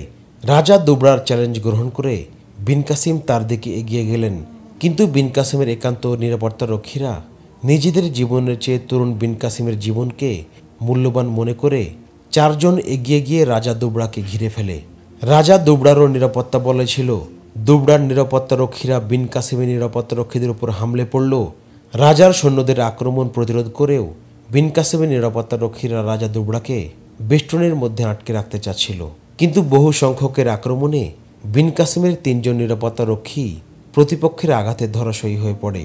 এক পর্যায়ে চতুর্থ নিরাপত্তা রক্ষী মুসলিম যোদ্ধা রাজা দুবড়ার ওপর এমন তীব্র আঘাত হানে যে রাজার পক্ষে সেই আক্রমণ প্রতিহত করা সম্ভব হয়নি। মুসলিম যোদ্ধার আঘাতে রাজা দুবড়া ঘোড়া থেকে মাটিতে ছিটকে পড়ল। নিজেকে সামলে নিয়ে রাজা যখন উঠতে চেষ্টা করছিল, ঠিক এমন সময় তারই এক নিরাপত্তা রক্ষীর ঘোড়া আহত রাজার উপরে উঠে গেল। আঘাতের কারণে রাজার মৃত্যু হতো, কিন্তু তাড়া খাওয়া ঘোড়ার এক পা পড়ল রাজার বুকে, আর তাতে মুহূর্তের মধ্যেই রাজার দেহ নিথর হয়ে গেল।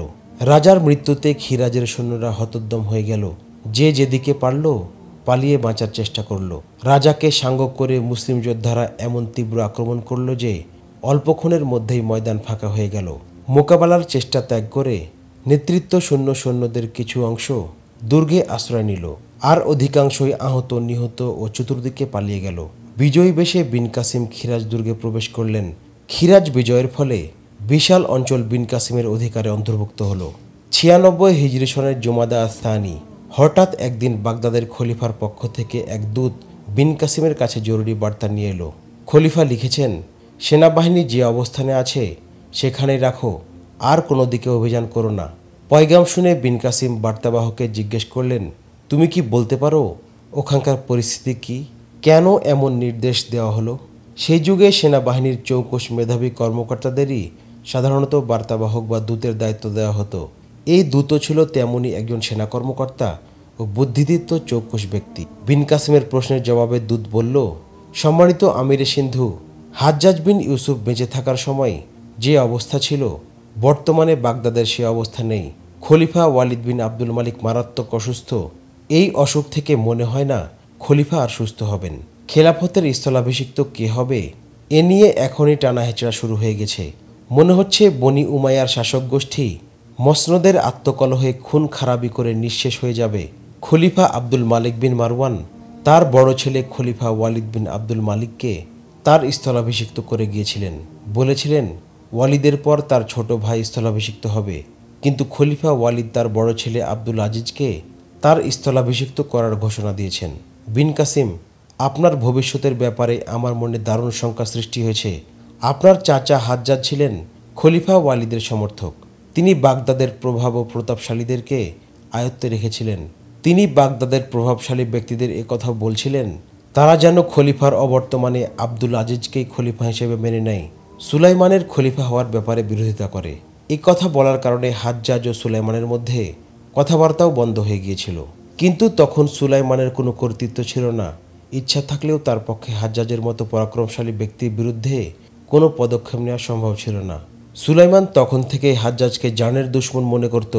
এখন হাজ্জাজ মৃত্যুবরণ করেছেন, সুলাইমান মাথা উঠানোর সুযোগ পেয়েছে। সুলাইমানের ভবিষ্যৎ সংকল্প খুবই ভয়ানক। খলিফা ওয়ালিদ দূরদর্শী লোক। তিনি বিছানায় পড়ে থেকেও দূরবর্তী সকল শাসক ও সেনাপতিদের নির্দেশ পাঠিয়েছেন প্রত্যেকেই যেন সেনাবাহিনীকে নতুন অভিযান পরিচালনা থেকে বিরত রাখে, নয়তো বিপদে পড়ে যাওয়ার আশঙ্কা রয়েছে। তিনি হয়তো বুঝতে পারছেন তার জীবন আর বেশি দিন নেই। তিনি হয়তো এই আশঙ্কায় আপনার কাছেও এই পয়গাম পাঠিয়েছেন। এমন না হয়ে যায় আপনি সৈন্যদের নিয়ে যুদ্ধে জড়িয়ে পড়েছেন আর ঠিক সেই মুহূর্তে সুলাইমান নির্দেশ পাঠালো, লড়াই বন্ধ করো। তার অর্থ হলো পিছু হটে এসো, পরাজয় স্বীকার করে নাও। আমিরে সিন্ধ, পশ্চিম আকাশ মেঘাচ্ছন্ন মনে হচ্ছে। ভয় হচ্ছে কোন মুসিবত আমাদের জন্য অপেক্ষা করছে। শৈশব থেকে যার প্রত্যক্ষ তত্ত্বাবধানে বেড়ে ওঠা সেই হাজ্জাজ বিন ইউসুফ, প্রিয় অভিভাবক আপন চাচা ও পথ নির্দেশক হাজ্জাজের মৃত্যুশোক তখনও ভুলতে পারেননি বিন কাসিম। এরই মধ্যে খলিফা ওয়ালিদ বিন আব্দুল মালিকের শয্যাশয়ী ও দুরারোগ্য ব্যাধিতে আক্রান্ত হওয়ার সংবাদ বিন কাসিমকে উদ্বেগাকুল করে ফেলল। খেলাফতকে ঘিরে উত্তরাধিকারীদের আত্মকলহের খবর বিন কাসিমকে আরও বেশি পেরেশান করে তুলল। সুলাইমান বিন আব্দুল মালিকের কাছ থেকে ভালো কিছু পাওয়ার আশা ছিল না, কারণ সেই কৈশোর থেকেই বিন কাসিমের প্রতি সুলাইমান ছিল হিংসা ও বিদেশে শত্রুভাবাপন্ন। তুমি ঠিকই বলেছ, পশ্চিম আকাশে অন্ধকার ঘনীভূত হচ্ছে। আমাদের ভবিষ্যতও না জানি অন্ধকারে তলিয়ে যায়। আল্লাহ আমাদের সবাইকে রহম করুন। হাজ্জাজের মৃত্যু ও খলিফার অসুস্থতার সংবাদ দিয়ে দুধ ফিরে যাওয়ার কয়েকদিন পরই নতুন এক সংবাদবাহক খবর নিয়ে এলো, খলিফা ওয়ালিদ ইন্তেকাল করেছেন।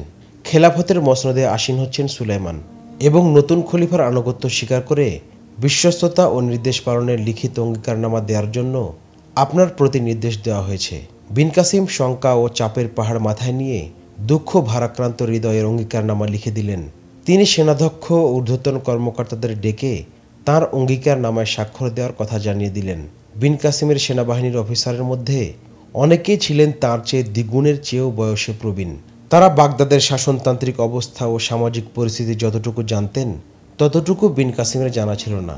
বিন কাসিম ছিলেন আল্লাহর প্রদত্ত সামরিক জ্ঞানে দক্ষ এবং যুদ্ধবিদ্যা ও সেনা পরিচালনায় পারদর্শী। ধন সম্পদ, বিষয় সম্পত্তি ও রাজনৈতিক মারপ্যাচের কুটিল চালের প্রতি তার কোনো আকর্ষণ ছিল না। কোনো মানুষ ব্যক্তিগত স্বার্থে জীবন বিসর্জন দেয়, জাতীয় স্বার্থকে জলাঞ্জলি দেয়, ব্যক্তি বা গোষ্ঠীর স্বার্থে জাতির উন্নতিশীল অবদমিত করে, মানুষের এই হীন দিকটি বিন কাসিমের কাছে উন্মুক্ত ছিল না। তিনি কল্পনা করতে পারেননি ক্ষমতার মোহ ও মসনদের চক্রান্ত তাকে কেমন গ্যাড়াকলে আটকে ফেলেছে। ফলে খলিফা ওয়ালিদ বিন আব্দুল মালিকের মৃত্যুতে যতটা না বিন কাসিম উদ্বিগ্ন হলেন, এর চেয়েও বেশি চিন্তিত হয়ে পড়লেন তার অধীনস্থ সেনাধ্যক্ষ ও কর্মকর্তাবৃন্দ। যে সেনারা সর্বক্ষণ অগ্রাভিযানের চিন্তায় বিভোর থাকত, কোনো বাধা বিপত্তি যাদের বিন্দুমাত্র হতোদ্যম করতে পারত না সুলাইমানের খেলাফতের মসনদে আরোহণে, তারা সবাই কেমন যেন ঝিমিয়ে পড়ল। রাজ্যের ক্লান্তি, অবসাদ, আড়ষ্ঠতা যেন তাদের গ্রাস করল। অকুতভয় বীর যোদ্ধাদের সব আবেগ, উদ্দীপনা, উচ্ছ্বাস যেন হাওয়ায় বিলীন হয়ে গেল। কোনো অভিযান ছাড়া নিষ্ক্রিয় অবস্থায় আরও কিছুদিন অতিবাহিত হলো। একদিন বিলাল বিন হিসাম নামের এক ব্যক্তি দামেস্ক থেকে সিন্ধুতে এলেন। দীর্ঘ বিরতিহীন সফরের ক্লান্তি তার চোখে মুখে, তাছাড়া রাজ্যের বিষণ্ণতা তার চেহারায়। বিন কাসিম তখন খিরাজ রাজ্যের এক জায়গায় ঘরের বাইরে দাঁড়িয়ে দাঁড়িয়ে শাবান সাকাফির সাথে কথা বলছিলেন। আগন্তুক বিলাল বিন হিসাম তাদের পাশে গিয়ে ঘোড়া থেকে নামলেন। প্রথমে তিনি মোহাম্মদ বিন কাসিম এবং পরে শাবান সাকাফির সাথে কোলাকুলি করলেন। কোলাকুলি করা অবস্থায় বিলাল হু হু করে কান্নায় ভেঙে পড়লেন। দুজনে ধরাধরি করে তাকে বিন কাসিমের কক্ষে নিয়ে বসালেন। বিন কাসিম, আপনি যদি প্রাণে বেঁচে থাকতে চান তাহলে স্বাধীন খেলাফতের ঘোষণা দিন, দৃঢ় প্রত্যয়ী কণ্ঠে বললেন বিলাল বিন হিসাম। যে বিশাল এলাকা আপনি জয় করেছেন, আপনি নিজেকে এটির স্বাধীন সুলতান ঘোষণা করুন। আর যতক্ষণ সুলাইমান বাগদাদের খলিফা থাকবে ততদিন খেলাফতের সাথে সম্পর্ক বিচ্ছিন্ন করে রাখুন। হয়েছে কি? তুমি এসব কেন বলছো? ওখানকার অবস্থা কি তা বলো, উদ্বিগ্ন কণ্ঠে জিজ্ঞেস করলেন বিন কাসিম। হয়েছে কি না বলে বলুন কি হয়নি সেখানে, বললেন বিলাল। বাগদাদে এখন চলছে সুলাইমান বিন আব্দুল মালিকের তরবারির শাসন। মরহুম খলিফা ওয়ালিদ বিন আব্দুল মালিক ও হাজ্জাজের সহযোগী ও সমর্থকদের নির্বিচারে হত্যা করা হচ্ছে। ইতোমধ্যে তাদের অধিকাংশ নিহত হয়েছে। উচ্চ পদে যারা আসীন ছিলেন তাদের সবাইকে পদচ্যুত করা হয়েছে। তাদের নামে এমন লজ্জাকর অভিযোগ আনা হয়েছে যে তাদের পক্ষে সমাজে মুখ দেখানোর উপায় নেই।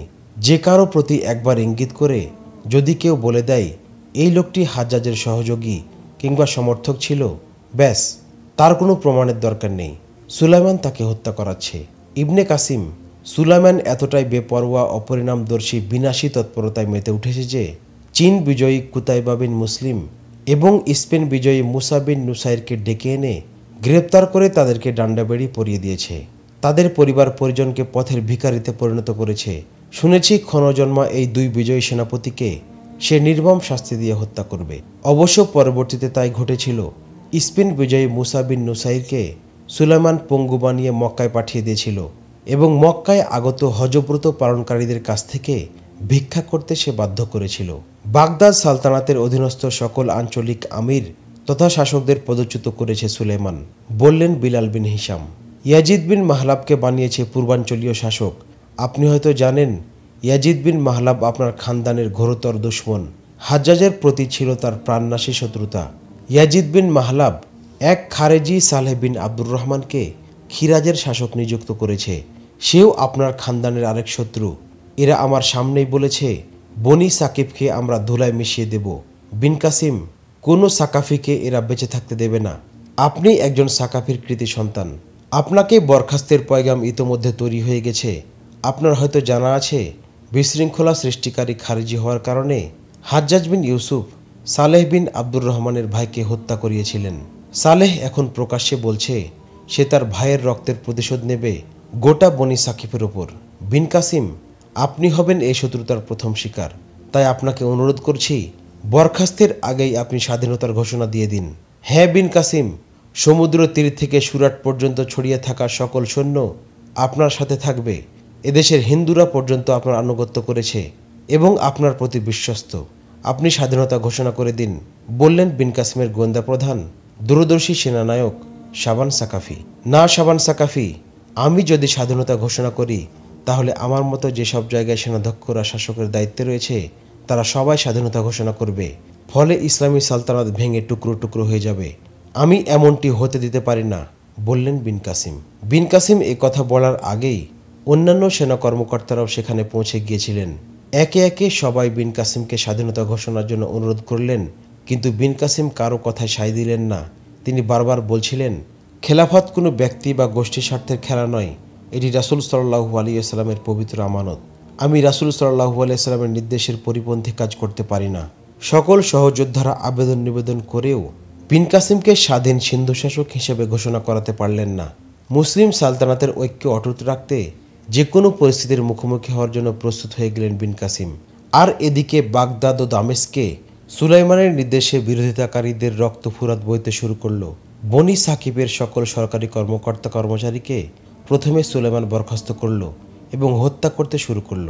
কোনো সাকাফি নারীও সুলাইমানের নৃশংসতা থেকে রেহাই পেল না। অতপর একদিন বিন কাসিমের বরখাস্তের পয়গাম এসে গেল। পয়গামে বিন কাসিমকে বরখাস্ত করে ইয়াজিদ বিন কাবসাকে সিন্ধু অঞ্চলের শাসক নিযুক্ত করা হলো। কি অভিযোগে বিন কাসিমকে সুলাইমান বরখাস্ত করল, ইতিহাসে এর কোনো উল্লেখ নেই। আসলে কোনো অভিযোগের প্রয়োজনই ছিল না, কারণ বিন কাসিমের প্রতি সুলাইমানের ছিল গোষ্ঠীগত, ব্যক্তিগত ও রাজনৈতিক প্রতিহিংসা ও বিদ্বেষ। ব্যক্তিগত ব্যর্থতা ও কাপুরুষতার জ্বালা মেটানোর জন্য অনুপম সাফল্য ও বিজয়ের অধিকারী বিন কাসিমকে নিঃশেষ করে তার কীর্তিকে ম্লান করার হীন চেষ্টা চরিতার্থ করলেন সুলাইমান। সুলাইমানের নিযুক্ত নতুন সিন্ধু শাসক ইয়াজিদ বিন কাবসা সিন্ধুতে পদার্পণ করল। সাথে নিয়ে এলো পূর্বাঞ্চলীয় শাসক ইয়াজিদ বিন মাহলাবের ভাই মুয়াবিয়া বিন মাহলাবকে। ইয়াজিদ এসে হুকুম করল, বিন কাসিম, মুয়াবিয়া বিন মাহলাব তোমাকে গ্রেপ্তার করে দামেস্ক নিয়ে যাবে। এ কাজের জন্যই খলিফা তাকে আমার সাথে পাঠিয়েছে। কোনো কথা না বলে স্বেচ্ছায় নিজেকে গ্রেপ্তারের জন্য পেশ করলেন বিন কাসিম। সিন্ধু বিজয়ী, পৌত্তলিক ভারতে ইসলামের আলো প্রজ্বলনকারী, অসংখ্য মসজিদের প্রতিষ্ঠাতা, লক্ষ লক্ষ বঞ্চিত নিপীড়িত মূর্তি পূজার অন্ধকারে থাকা ভারতবাসীকে সত্য সুন্দর তৌহিদের পথ নির্দেশকারী, ইতিহাসের ক্ষণজন্মা কিশোর সেনানী অধোবদনে হাতকড়া পরানোর জন্য দুহাত প্রসারিত করে দিলেন। তাঁর শরীরের পরিধেয় কাপড় খুলে মৃত্যুদণ্ডপ্রাপ্ত অপরাধীদের কাপড় পরিয়ে দেওয়া হলো। হাতে পায়ে বাঁধা হলো ডান্ডাবেড়ি। আফসোস, হিংসুটে সুলাইমান একবারও ভাবল না সে শুধু একজন বিন কাসিমকে হাতকড়া পরিয়ে বন্দী করছে না, ইসলামের বিজয় অভিযান ও সম্প্রসারণকে স্তব্ধ করে দিচ্ছে। প্রাণপ্রিয় সেনানায়কের এই করুণ পরিণতি তার সহযোদ্ধারা মর্মজ্বালা নিয়ে দেখছিলেন। তাদের সবার দুচোখ গড়িয়ে বুক ভেসে যাচ্ছিল অনুতাপ, দুঃখ আর যন্ত্রণায়। সিন্ধুর আকাশ সেদিন প্রত্যক্ষ করছিল ইতিহাসের নির্মমতা। বন্দিত্ব বরণ করে সিন্ধু বিজয়ী বিন কাসিম সহযোদ্ধাদের দিকে তাকিয়ে উচ্চ আওয়াজে বলেছিলেন একটি আরবি পংক্তি, আফসোস, ওরা আমাকে ধ্বংস করে দিল। এরা কত জওয়ানকে ধ্বংস করেছে যারা রণাঙ্গনে বীর ছিল। সীমান্তের ছিল অতন্দ্র প্রহরী। বিন কাসিমকে বন্দি করে বাগদাদ নিয়ে গেলে সুলাইমান তার মুখোমুখি হল না। সুলাইমানের শিখণ্ডী খিরাজের নবনিযুক্ত শাসক খারেজি সালেহ বিন আব্দুর রহমান সৈন্যদের নির্দেশ দিল, ওকে ওয়াস্তা বন্দিশালায় বন্দি করে রাখো, যেখানে হাজ্জাজের খানদান ও তার জাতিগোষ্ঠীকে বন্দি করে রাখা হয়েছে। বন্দিশালার দরজায় দাঁড়িয়ে বিন কাসিম বললেন, তোমরা আমাকে জেলখানায় বন্দি করে এবং আমার হাতে পায়ে জিঞ্জির দিয়ে আমাকে বেকার করে দিয়েছ বটে, কিন্তু আমার সেই সম্মান ও সাফল্যকে ম্লান করতে পারবে না। আমি ছিলাম সেই বিন কাসিম যাকে দেখলে সুলাইমানের মতো কাপুরুষ যোদ্ধাদের অন্তরাত্মা কেঁপে উঠত। আর আমি ইসলামের শত্রুদের শুধু হত্যাই করিনি, তাদের জন্য ছিলাম জীবন্ত ত্রাস। বিন কাসিম আফসোস করে সর্বশেষ বলেন, হে সময়, বড় দুঃখ হয়, তুই মর্যাদাবানদের প্রতি খুবই অবিশ্বস্ত। অতপর জেলখানায় বিন কাসিমকে একের পর এক শাস্তি দেওয়া শুরু হলো। সীমাহীন ধৈর্য ও সহিষ্ণুতায় বিন কাসিম নীরবে সব যন্ত্রণা সহ্য করে যেতে লাগলেন। সুলেমান প্রতিদিনই বিন কাসিমের মৃত্যু সংবাদ শোনার জন্য উদগ্রীব থাকত। অবশেষে একদিন বিন কাসিমকে হত্যার ইঙ্গিত দিল সুলাইমান। সুলাইমানের ইঙ্গিতে সালেহ বিন আব্দুর রহমান জেলখানাতেই বিন কাসিমকে আকিল গোত্রের হাতে তুলে দিল। আকিল গোত্রের লোকেরা দল বেঁধে বিন কাসিমকে পেটাতে শুরু করল। বহুজনের প্রহারে বিন কাসিম সম্ভৃত হারিয়ে জীবন্ত লাশে পরিণত হলেন। প্রহারের ধকল সহ্য করতে না পেরে একদিন মৃত্যু আলিঙ্গন করলেন বিন কাসিম। তখন তার বয়স মাত্র 22 বছর। যে বীর ইসলামের শত্রুদের হাত থেকে অস্ত্র ছিনিয়ে নিতেন, সেই বীর সেনানী নির্মমতার শিকার হয়ে স্বজাতির গাদ্দারদের হাতে নিহত হলেন। বিপন্ন বিন কাসিমের লাশ দেখে সেকালের কবি হামজা বিন রিয়াজ কাব্য করে বলেছিলেন, সে তো দীপ্ত পৌরষ, লৌহ মানব, প্রসারিত জীবনের প্রতিচ্ছবি ছিল। 17 বছর বয়সে সৈন্য পরিচালনা করেছে। সে তো ছিল জন্মগত স্বভাবজাত সেনাপতি। অন্য এক কবি বলেছিলেন, 17 বছর বয়সে সে ছিল রণাঙ্গনের সেনানী। তার বয়সের ছেলেরা খেলে ফিরে সারাদিন। ভারতের জমিনে চমকে দিয়েছিল যে সিতারা, সে হঠাৎ নিভে গেল। সেদিন থেকে ইসলামের ইতিহাসে শুরু হলো ক্ষমতার সংঘাত আর ভোগবাদীদের রাজত্বের খেলা, প্রতিপক্ষকে হত্যা ও নিঃশেষ করে দেওয়ার জঘন্য রাজনৈতিক নীতি। এখনও মুসলিম দুনিয়া ক্ষমতালিপ্সু ভোগবাদী রাজন্য বর্গের কবজা থেকে মুক্ত হতে পারেনি, যার ফলে ইসলামের আলোক মশাল বিভা হারিয়ে অন্ধকারে চাপা পড়ে আর্তনাদ করছে আর অপেক্ষা করছে এমন একজন ঈমানদীপ্ত ত্রাণকর্তার, যে সকল অন্যায় অন্ধকার দুপায়ে ঠেলে ইসলামের আলো পুনর্বার দুনিয়া জুড়ে ছড়িয়ে দেবে।